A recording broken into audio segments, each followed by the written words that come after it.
Hey Capricorn, EverlongMystic here. So we are going to get you a message, a dark crystal message. And when I say dark crystal, I don't. I mean the movie from the 80s. If you just can't stand that movie or don't like it or whatever, you may not wanna watch. All right, so I'm starting out with we're gonna get a few scenes from the movie. I have the full collection of all 78 of the Dark Crystal movie trading cards. So let's get you some scenes. We're gonna get 4 cards.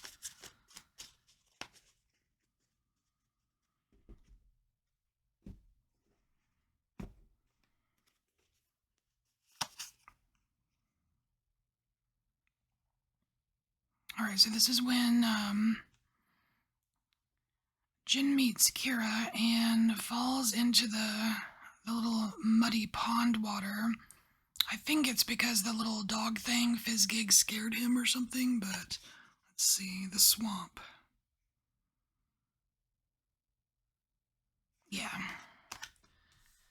Alright, so falling into the swamp after a little bit of a scare.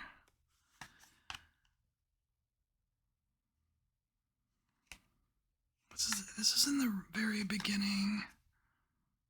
Oh, yeah, the quest begins. So the dying mystic master instructs Jen to go to the Dome of Agra, the Keeper of Secrets. That he needs to go on the quest for the Dark Crystal's missing shard. So at this point, Jen doesn't really know a lot about whatever this quest is, but he's becoming aware of the importance of it. The Mystic Master's time is limited here.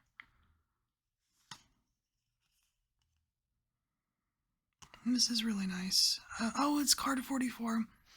So, this one's really nice. This is a really nice little boat ride on the water where Jin and Kira are heading over to Kira's family to have like a nice little meal, celebration, some good times. But it's very tranquil. There's no stress in this scene here. Okay, so then oh wow, you have 44 and 22. Interesting. So we have card 22 here, and this is Agra showing Jin basically this mechanical contraption that is like the universe, the planets, the galaxy, whatever. Excuse me. And this is one of the ways that Agra knows to like predict things, to know when it's time for things, when things are going to happen. She uses the turning of the spheres it's like astrology or something. And this is how she knows that the great conjunction is happening. The 3 suns are going to come together in the movie. So, Capricorn, it seems like that something has started out, like maybe with a little jump scare, maybe a little bit, like a little bit frightening, or maybe you just kind of fell on your butt with something didn't work out. But it seems like a minor mishap that you recover from, you get out of, that kind of thing. And then after that, there's some kind of new journey that you've set upon. I mean, now, like spiritually, this could be something like remnants of a dark night, and then having your eyes opened. Like remnants of a dark night, and then like another awakening of some sort, where you head off, and it starts out very peaceful, and there's a lot of anticipation, and you get exposed to the way, like the way the universe works or something.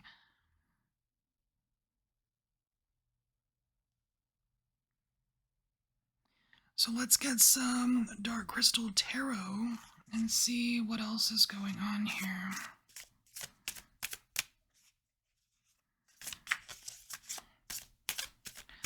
I swear, like, yours seems way more straightforward than a lot of the others I've done so far.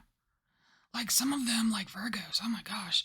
Virgos it seemed kind of messy for a Virgo reading. Like, every card was like not even related to the other cards. It was like everything was its own, like, and this is going on, this is going on. It was like a madhouse. But yours seems very straightforward and a bit linear,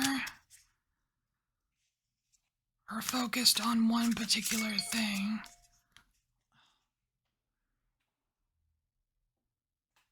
Somebody scheduled a meeting. All right. Oof. All right, there's our first card.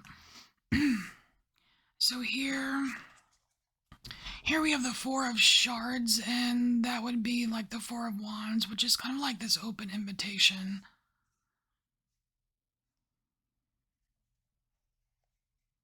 And that's, I mean, it kind of coincides with the movie too, because just after this scene is when Kira, like, kind of invites Jin to go on this boat ride, like shortly after this. So there's some kind of invitation that happens.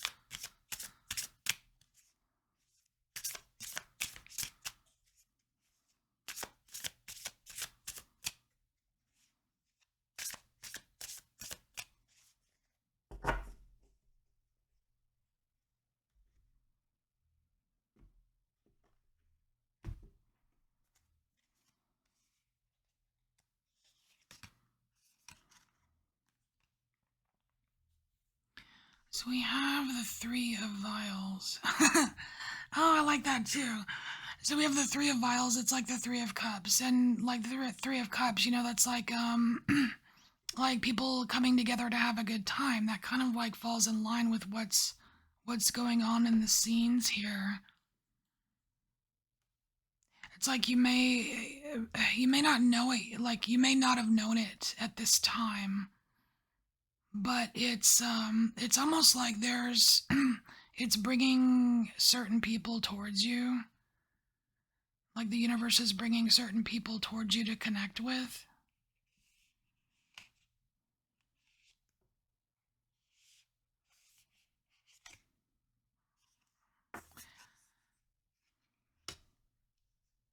There's our 44.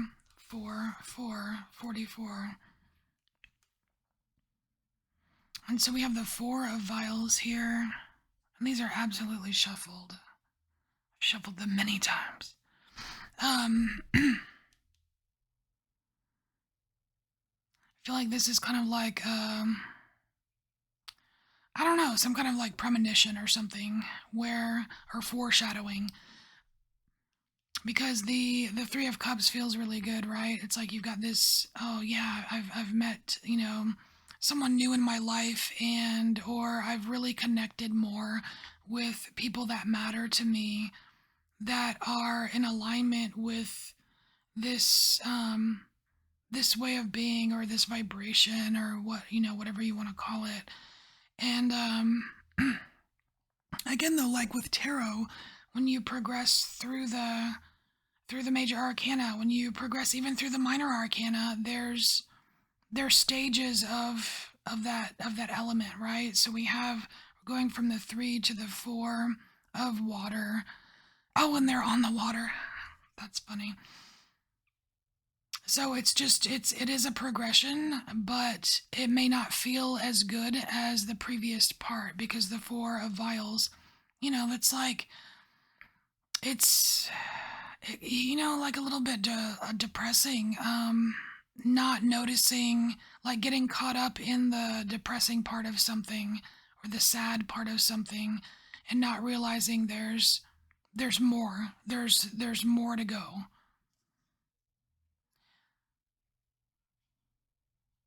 And the reason I'm getting this foreshadowing vibe is that when you're in this good feeling, this peace, this relaxation, this everything is going well, I'm loving it, right? Because you're going from here to here. Then, like, there might be something in the back of your mind or something in your intuition or your gut saying, man, like, like nothing gold can stay. When is it gonna turn sour? Or, you know what I mean? And it's not so much about things turning sour as it is progression.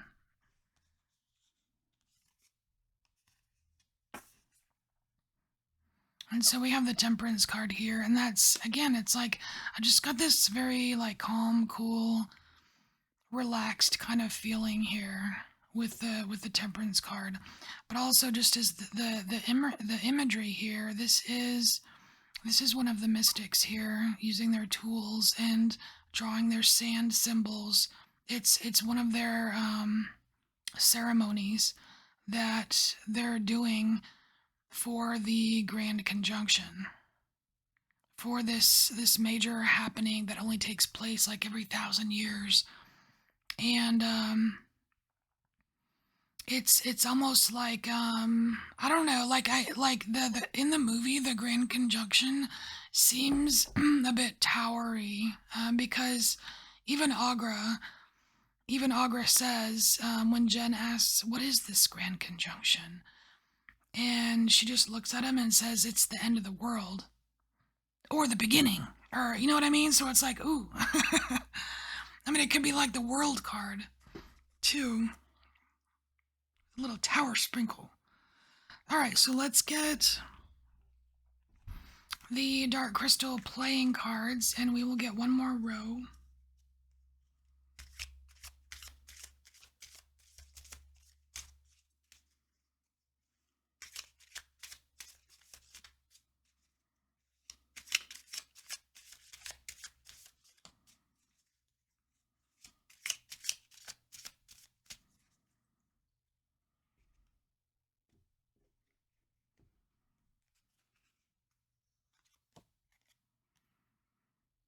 King of Hearts.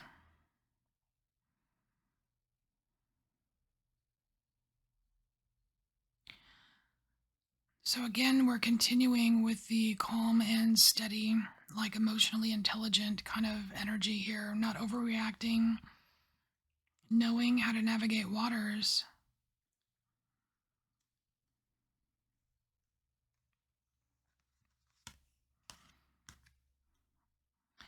Ooh, so then we have the Eight of what I would say are Wands. The Eight of Wands. I'm reading these like tarot, not like Lenormand. Um, but we have the Eight of Wands, so there is some kind of quickening to expect. I think this has a lot to do with like here in the movie we have Jin. Jin's world is gonna get like really big really fast. Like he goes from being what he thought was the only Gelfling in the world to not only meeting another Gelfling, which seemed impossible, but like meeting all of these creatures and all of these things like the Skeksis and the Landstriders and like all these things, like like I feel like this is like a quickening, like your world getting much bigger in a certain area of your life. Speaking of some of the creatures, I forget what these are called, but these are these big like beetle looking things that are basically like the army of the Skeksis, and they do the Skeksis bidding. And it's the would be like the Five of Wands, which is the card of conflict, right? Which to me is kind of confirming that there's something here, like when things are going good, you have this gut feeling or something like, man, like something is coming up. It's not here at this moment, but something is coming and you can sense it. It's almost like a sense of foreboding or something.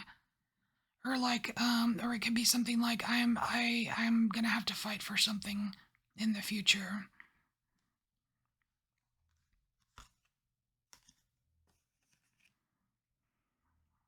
I like this. I like it. So we have the six of wands, which is nice because that's that that's that card of like kind of victory, celebration, being honored, like being the star of the show, kind of. And so I feel like you're going to be successful with something here, Capricorn, and at least you're going to get attention for something. I think the key to that, like if the key to if this is success, the key to it would be to have this temperance here, like don't go overboard, don't get all cocky. You know what I mean?